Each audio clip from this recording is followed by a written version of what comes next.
E ora? È il nostro guru Ramen Hafazoi che ne racconta l'oroscopo. Cosa che siete meglio? Ma guarda, potrei farti un elenco infinito, però piuttosto che perdere tempo ascoltiamo e fermo a finire. Ma te non ti senti già? È la sua saggezza, è il profumo della sua spiritualità. Guarda, di uno che ramena fasoi mi non voglio sentire il profumo. Possiamo cominciare? Ascolta. E ora l'oroscopo di Branco. L'astrologo. No. Gli oroscopi. No, l'oroscopo di Branco. Capricorno, Toro e Ariete. È Branco, non è tutte insieme, bestie. Ricordate che un recente studio dimostra come chi parla da solo è molto più intelligente. Sei sicuro? Sì, sono sicuro. Davvero? Sì, sono sicuro. Ma dove l'hai sentito? L'ho sentito per radio. Sicuro? Sì, sicuro. Sai perché mi dico che mica lo sentivo per radio? O era sul giornale, forse. O forse ho letto su un libro. Beh, comunque sicuramente ho visto a me. Adesso va a finire che quello mona sono lì.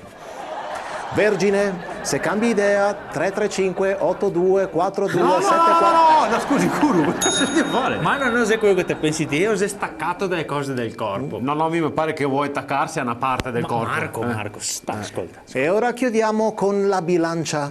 Se sei molto stanco, non andare al mare, non andare in montagna, non andare in pianura, vai al lago. Perché? Il famoso lago della bilancia. Giusto? Adesso mica d'ago. Adesso mica d'ago. Io te d'ago, ticca te mega porta qua. Te mega d'ago, ticca te mega porta qua. Guru.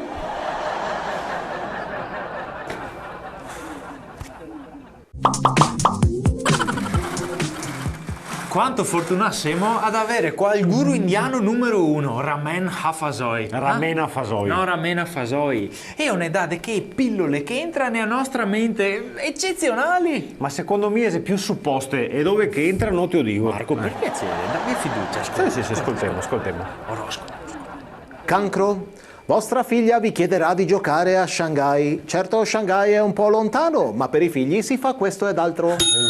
E mia mi aveva chiesto di giocare a Monopoli e mi lamentavo che sono andato in Puglia, ma era peso andare in Cina, vedi? Ma perché? È prospettiva. Ma a volte. perché? Ascolta, ascolta. Leone, Sono. Dici Leone? Sono. nonostante i tuoi problemi di droga, Ah. No.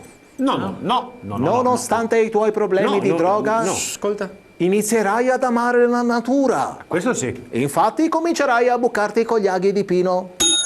Dai, così è un inizio, bravo. Non sei un inizio di niente, mi non mi ritrovo sul oroscopo. Siamo tutti così. Ma perché? Ma non avevo fatto niente, me. Ascolta, dai. Scorpione, ecco, maledetto te goccia pa. E viva l'amore per la natura. Tasi dico tutto quello che ti fai con gli aghi del pinto. Ma cosa non faccio niente, mi con gli aghi del pin? Se stai, dai. E infine concludiamo con pesci. Pesci. Attenzione ai regali che fate a vostra moglie. Se le regalate un registratore potrebbe risentirsi. Risentirsi con il registratore. Sì, e se sta mai te puoi regalare una telecamera. Perché? Potrebbe riprendersi. Vedi tu Marco, grande! Vedi che il tuo cervello si deve iniziare ad accendersi. No, non si è acceso, il mio cervello si è folgora.